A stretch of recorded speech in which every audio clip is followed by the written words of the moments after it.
What's up, crew? Just Zay Gaming here, and today we're going to be going over a number of things. Basically, update on the series, update on the LCQ, the good, the bad, the ugly, just everything in between. So, without further ado, let's go ahead and get into that.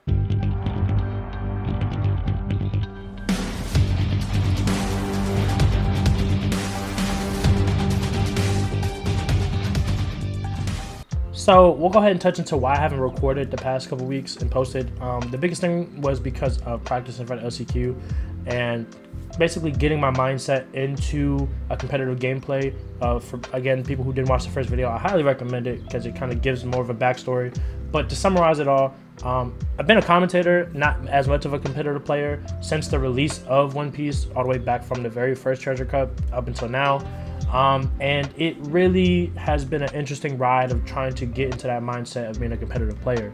Now, with that, one of the things that kind of made it difficult to put content for this series was because of the ban list. And with the ban list, Stage got hit, as well as Trafalgar Law Leader got hit. And a lot of stores are trying to figure out whether or not they wanted to go ahead and do the post-ban list in shop, or they wanted to just keep the pre-ban list. And with that, trying to film like test matches and stuff like that, it kind of felt pointless because a lot of the stores ran pre-ban list. And with that, it's like, all right, well, my deck is built for post-ban list. It doesn't kind of help to show other players testing-wise how the deck can run against people who are pre-ban list. So with that, I basically just didn't film for that reason alone, as well as I changed my deck so much, truth be told, even until like the day before of uploading, that it was quite a bit. So without further ado, let's go ahead and get into the deck that I ran for LCQ and how I did round for round, and we'll go from there.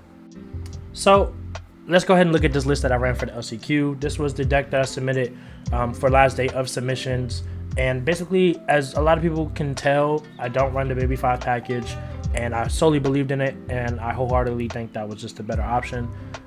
But yeah, this is what I ran for it. I ran 4 Bonnie because it was really good into the black matchup to stall the Gecko turn just for one more extra turn if need be. It was also really good in the mirror match.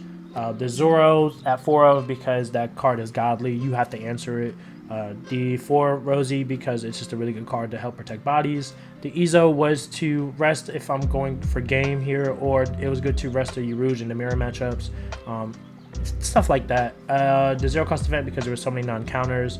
The A drop was to play basically my Bonnies and my Cavendishes, and as you can see in the bottom right corner, my carrot. The carrot was something that was very, very new to me, truth be told, but I'll discuss it a lot more later. But one thing that I learned with basically talking to more competitive players was that it's just another body that can be played off of Rosie, as well as if I'm put on the even curve, I can still play the Rosie out and play something that will get me a Don back, and it's a more bigger body than the Urouge. Then obviously 2 Kid, 4 Cavendish, 4 Scratchman. I preferred this one over the one that rested 2 or less, because I didn't really see much of Namis or things like that to really have to worry too much about it. As well as I was able to play test a whole bunch against Namis to understand how to go against it without using that. 4 Hody, obviously, 4 Basil, 4 Urouge. We talked about the carrot. And then the final thing that people will really find interesting was I only ran 1 10 drop. Truth be told, I was going to run 0 before going into the event. But it was just something that I had to respect more going into like mirror matches and playing against late game decks like Lucci and stuff like that. But at the end result, I feel like I should have ran more, but we'll get into that more in just a moment. I knew they were there. I knew there was one of each. It like looks good.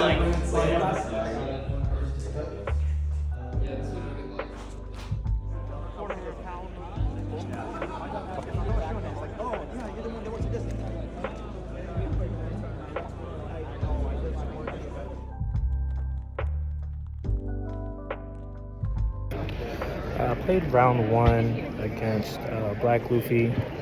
He basically had 10 drop in hand to freeze board later on. He ESO'd, got rid of 10 drop. I played Zoro. He had the Ice Age to answer it and removed that. And then basically it got to a point where he had ESO, Nico Robin, Saba was to get rid of my 3rd Cavendish that I played. and then by the time I had 8 drop, I just didn't have enough to counter to protect it from board. But overall, he saw the things that he needed to see. I saw the things that I needed to see. But the ESO definitely made it very unlucky. And then also not seeing Hody definitely hurt. But overall, definitely a good match for sure.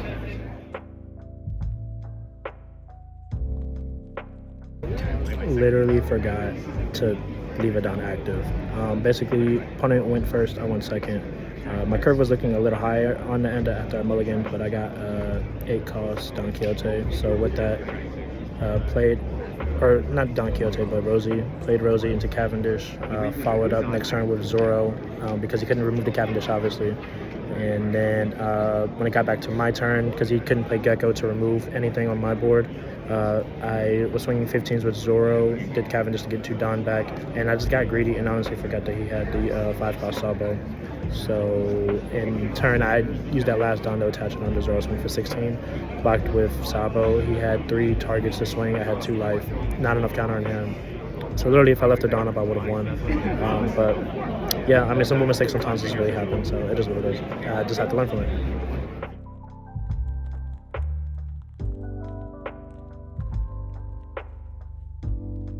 So basically, after round 5, there was no competitive reason for me to continue to play because at maximum you had to lose 2 rounds to possibly get into top 32. So after that 3rd loss, I just played 2 more rounds for fun. And if you really want to see the results and what I could have done better critically, I put the Twitter thread down in the description below so you can kind of look round for round at what I did and what I could have done better in the matchups. But ultimately, that kind of carries into the things that I've learned and took away from this experience and why I'm going to continue this series. Ultimately, I learned that I think one thing that really keeps people who want to go from casual to competitive is self-reflection. A lot of players that I've seen that want to be more competitive, I see the common theme and denominator with having conversations that I have with competitive players that top placements is that they don't critique what they could have done better. They always tend to blame it on other factors that they don't have a part in. Oh, my opponent happened to have the extra counter, or oh, my opponent happened to have the trigger off life, or oh, my opponent just had the crazy board. Sometimes, yes, that is a factor, but ultimately, like, what decisions could you have made differently to overall make the match better for you?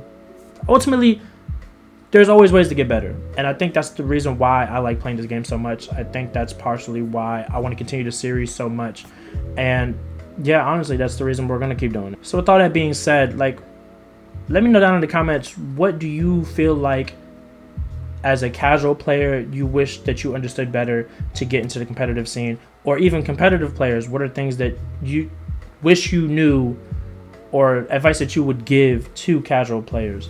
And ultimately, know that the One Piece is real. Know that you have love over here. Like, share, and subscribe.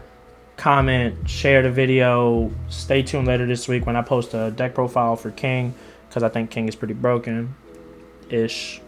And yeah, with all that being said, let's go to a video. Oh shit. You shake on it?